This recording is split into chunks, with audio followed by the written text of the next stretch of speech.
নিজের মা বাবা ছাড়া কিন্তু জীবনে কেউ স্বার্থ ছাড়া এক পা তোমাকে ভালোবাসবে না। হ্যাঁ, মা বাবাই হচ্ছে সবচাইতে খাঁটি ভালোবাসার মানুষ, যারা হচ্ছে টাকা পয়সা ছাড়া নিঃস্বার্থভাবে সন্তানদের ভালোবাসতে পারে। কিন্তু এখনকার যুগটা না একটু অন্য রকম, জানো তো, যে বাবা মারা আবার এখন নিজেদের স্বার্থ ছাড়াও এক পা চলতে ভালোই বাসে না। কি আর করা যাবে বলো, এখন তো সবাই মানে খুবই বুদ্ধিমতী বা বুদ্ধিমান হয়ে গেছে, যে সবাই নিজের ভালোটা বোঝে, মানে পাগলেও তার নিজের ভালো বোঝে। কিন্তু যাই হোক, মা বাবা হয়ে স্বার্থ বোঝাটা ভালো, তবে অতিরিক্ত স্বার্থ বোঝাটা আমি মনে করি ভালো নয়, তাই না?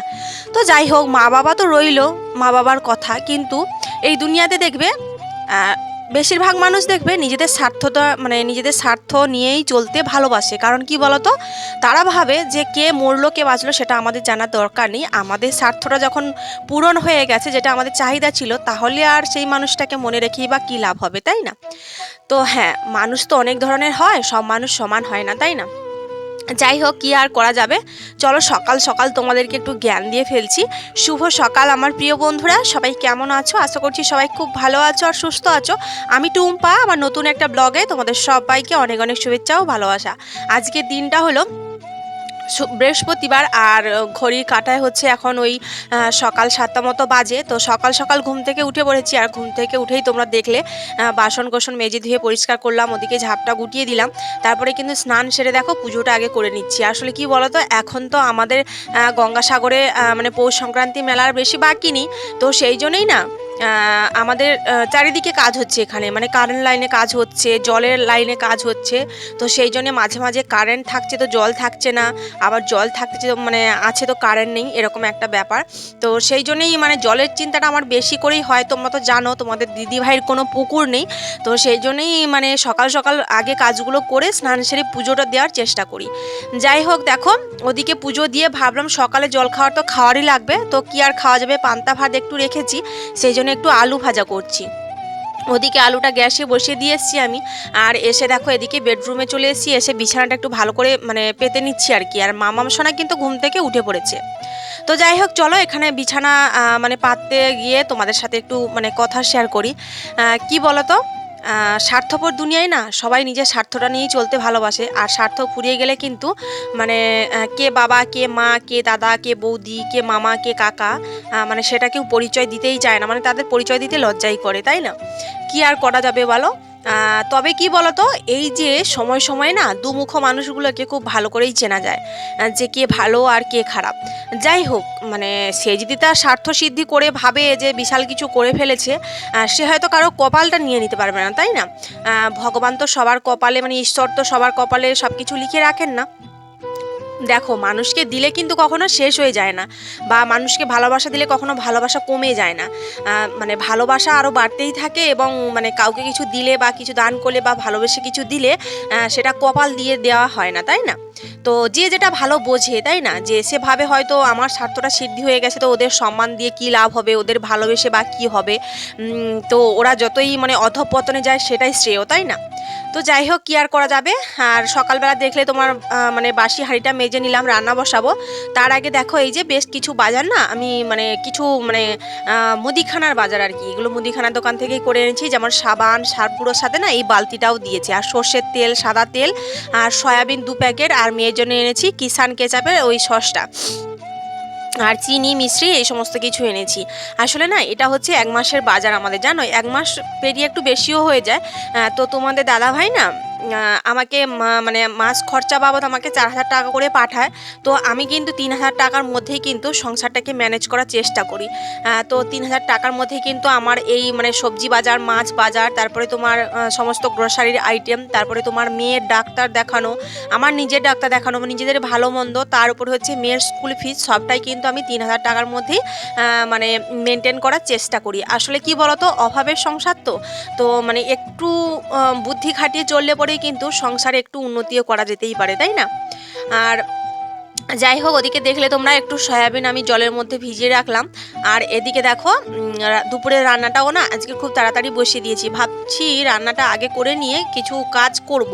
তো দেখা যাক, যদি কলে জল থাকে তাহলে কাজটা করব, না হলে করব না। মানে কি বলতো, আমাদের যে মানে বেড়ার সাইডে যে আলটা রয়েছে না, আলের মাটিগুলো না একেবারে বসে গেছে। মানে বৃষ্টি কালে যে মানে বর্ষাকালে যে বৃষ্টি হচ্ছিল প্রচণ্ড, জলের ছিঁচ কেটে কেটে মাটিগুলো বসে গেছে। তো ওইগুলোকে আমি ভালো করে শিলনোড়া দিয়ে ভালো করে করে দিয়েছি। তো ওইগুলোতে কিন্তু কাদা লেপবো ভেবেছিলাম, কিন্তু সেটা আর হলো না। তো দুপুরে রান্না বান্না করেছিলাম, তোমরা দেখলে সয়াবিনের তরকারি, সাথে করেছিলাম তোমার উচ্ছে আলু ভাজা। তারপরে কিন্তু খাওয়া দাওয়া করে মানে মেয়েকে স্নান টান করিয়ে খাওয়া দাওয়া করে নিয়েছিলাম, ওই 1টা নাগাদ খেয়েছি আমরা। খাওয়ার পরে একটু রেস্ট করছিলাম। তারপরে দেখো এই যে দাদা ভাই এসছে আমাদের কলের পাইপটা সারাবে বলে। তোমরা দেখেছো তো আমার আগের ব্লগে যে কলের পাইপটা আমি কোদাল দিয়েই ফাটিয়ে দিয়েছিলাম, কারণ এতটা আমাদের জলের সমস্যা। আমার পুরো পাগল পাগল ভাব লাগছিল যে জল না থাকলে আমি কি করব। আর তখন মাম্মামের আবার এক্সাম চলছিল জানো তো, তখন যদি আমি এই কাজটা না করতাম তাহলে আমার মেয়েটা হয়তো পরীক্ষাও দিতে পারতো না, এমন একটা ব্যাপার। তোমরাই বলো, ঘরের যদি আশিপাশি কাজ না কমপ্লিট হয়, স্নান করতে না পারি, পুজো দিতে না পারি, তাহলে বাচ্চাটাকে কিভাবে, ওকেও তো স্নান করানো লাগবে, তাই না? তো দাদাভাই এসেই কিন্তু কলটা সারিয়ে দিয়ে বাড়ি চলে গেছে। শুভ সন্ধ্যা বন্ধুরা। তো এখন বাজে কিন্তু ওই সন্ধ্যে 6টা মতো। আর আমি কিন্তু সন্ধ্যে প্রদীপ দিয়ে জ্বালিয়ে তারপরে কিন্তু একটু রিলস করছিলাম। তোমরা তো জানো আমার আরও একটা চ্যানেল রয়েছে। তো তারপরে হচ্ছে আবার নতুন চ্যানেলটাতে মানে যেটাতে ব্লগ দিই তোমরা দেখো, তো ওইটাতেও আবার ভিডিও দিলাম। দেওয়ার পরে মেয়েকে এখন পড়তে বসাবো। আর আজকের অনেক তাড়াতাড়ি সন্ধ্যে প্রদীপ জ্বালিয়ে দিয়েছি, মানে একেবারে ওই 5টার দিকে। তো যাই হোক, মেয়েকে পড়িয়ে টড়িয়ে তারপরে কিন্তু রান্নাঘরে যাব। আর কি বলতো, আজকে না ঠান্ডাটা একটু মানে বেশি পড়েছে আর কি। গত 2 দিনের তুলনায় আজকে ঠান্ডাটা অনেকটাই বেশি পড়েছে। তো যাই হোক, মানে শীতকালে ঠান্ডা তো পড়বেই, এটাই স্বাভাবিক। তো আসলে কি বলতো, ওয়েদার যখন চেঞ্জ হচ্ছে না, কখনো ঠান্ডা কখনো গরম, তখন কিন্তু মানে বেশিরভাগ মানুষই কিন্তু শরীর খারাপ করছে, তাই না? এই ঠান্ডা গরমে সর্দি জ্বর কাশি এই সমস্ত কিছু তো হচ্ছেই। তো যাই হোক, তোমাদের কার কার দিকে ঠান্ডা পড়েছে অবশ্যই কিন্তু কমেন্ট করে জানিও। আর চলো, এখন মামাম সোনা হচ্ছে রান্নাঘরে কি খাচ্ছে জানো, মামা ভুজি খাচ্ছে। চলো তোমাদের দেখাই। হ্যাঁ, আর আমার একটা হাতে ফোন ধরতে ভীষণ হাতটা যন্ত্রণা করছে, ওই জন্য মানে এই হাত ওই হাত করে করে ফোনটা ধরছি আর কি। তো চলো, মেয়েকে পড়ি তারপরে রান্না বসাবো। তার আগে চলো মামাম কি করছে তোমাদের শেষ হয়ে গেছে, দেখি কোথায় দেখি। ও মা, এ তো সব খেয়ে ফেলেছে। কি খাচ্ছিলে মা? কি খাচ্ছিলে? মুখ থেকে সরাও। মামা ভুজি খাচ্ছিলে? মামা ভুজি তোমার ভালো লাগে? কত ভালো লাগে? অনেক ভালো লাগে। আচ্ছা, সবাইকে হাই করে দাও।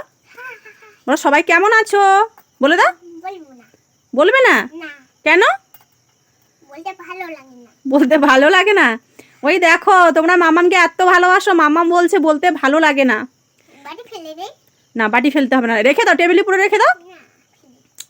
আর আজকে দেখতে পাচ্ছ বন্ধুরা, এখানে যে রয়েছে সুজি, আর মামাম দেখো কি এনেছে। এই ছোট ছোট সবে মাত্র গাছে হয়েছিল, এইগুলোকে পেড়ে নিয়ে এনেছে। তো এগুলো তো কোনো কাজেই লাগবে না, যাই হোক। আর এখানে দেখো রয়েছে সুজি। তো সুজিটা একটু ভিজিয়ে রাখবো এখন থেকে, আর মেয়েকে পরিয়ে এসে রান্না করবো। আজকে না একটু বানাবো, তোমার গুড় পিঠে বানাবো। যদিও গুড় নেই, চিনি রয়েছে, চিনি দিয়েই বানাবো।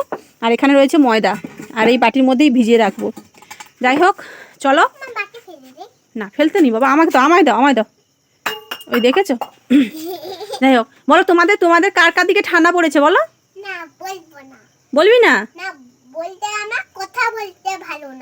কথা বলতে ভালো লাগে না?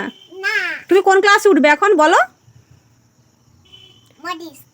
হ্যাঁ, মডেল স্কুল তো জানি। তোমার ক্লাস, তুমি এখন কোন ক্লাসে পড়ো? তুমি কোন ক্লাসে এক্সাম দিলে বলো? আবার একটা নতুন ক্লাসে উঠবে তো, সোজা হয়ে বসো। এদিকে দেখাও বাবা। ওইটা সার্ফ গুঁড়ো, রেখে দাও, সকালবেলাতে তোমার জামা কেচে দেবো। কিছু নেই, তুমি এদিকে তাকাও। আমি ওখানে হাত দিয়ে সার্ফ জল মানে করছে আর কি, সার্ফ গুঁড়ো দিয়ে জলে গোলাচ্ছে। যাই হোক, সবাইকে বলো সবাই ভালো থাকবে বলে দাও। না বলবো না, আমার কথা করতে ভালো লাগে না। একবারে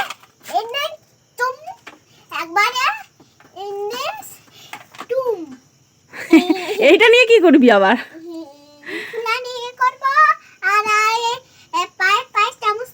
এটা কি করতে হয়? পায়ে কিভাবে দিতে হয়? এইভাবে পায়ে কি করে ওটা দিয়ে? হ্যাঁ, শ্যাম্পু দিয়ে মাখতে হয়।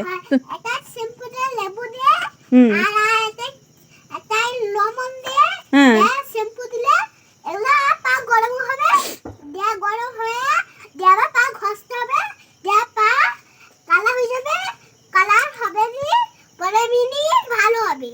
আচ্ছা সবাইকে টাটা বলে দাও, টাটা। বলো সবাই ভালো থাকবে। না বলবো না। বলবি না? না ও কিছুতেই বলবে না, তোমরা ভালো থাকো। যাই হোক চলো এখন মেয়েকে পড়তে বসে, এই চল পড়বি চল।